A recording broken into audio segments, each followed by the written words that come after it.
The old house on Elm Street had stood abandoned for decades, yet no one dared to venture near it.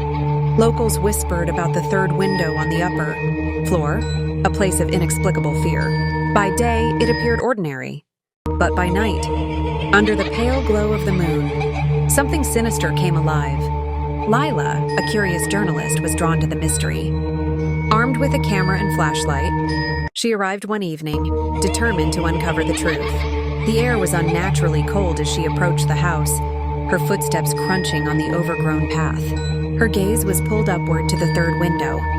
A faint light seemed to flicker behind the cracked glass, and then she saw it, a face, pale and expressionless, staring directly at her. Startled, she stepped back, but when she blinked, the face was gone. Dismissing it as her imagination, Lila raised her camera and snapped a photo. The flash illuminated the house for a brief moment, but in the resulting image, a shadowy figure stood behind the glass. As night deepened, Lila decided to enter. The front door groaned as it opened, revealing a dust-filled interior. The house was silent, save for the creaking of old floorboards beneath her weight.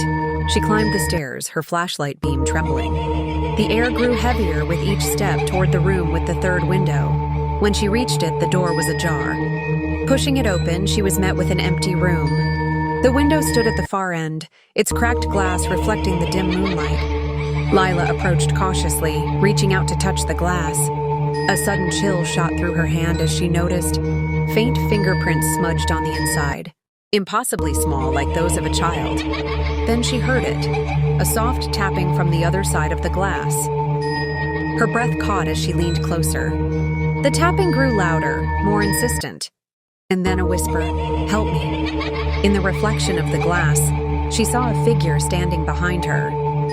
Turning abruptly, she found nothing but the empty room. Yet the whisper came again, louder, more desperate. This time, the words were etched onto the glass. "Don't leave me here." Panic set in. Lila fled the house, leaving her equipment behind. The next morning, her camera was found on the porch. On the final photo, the third window was captured. Inside, the pale face of a woman stared back, her eyes empty, her lips twisted into a haunting smile. Beneath her image, scratched into the glass, were the words, "You'll come back."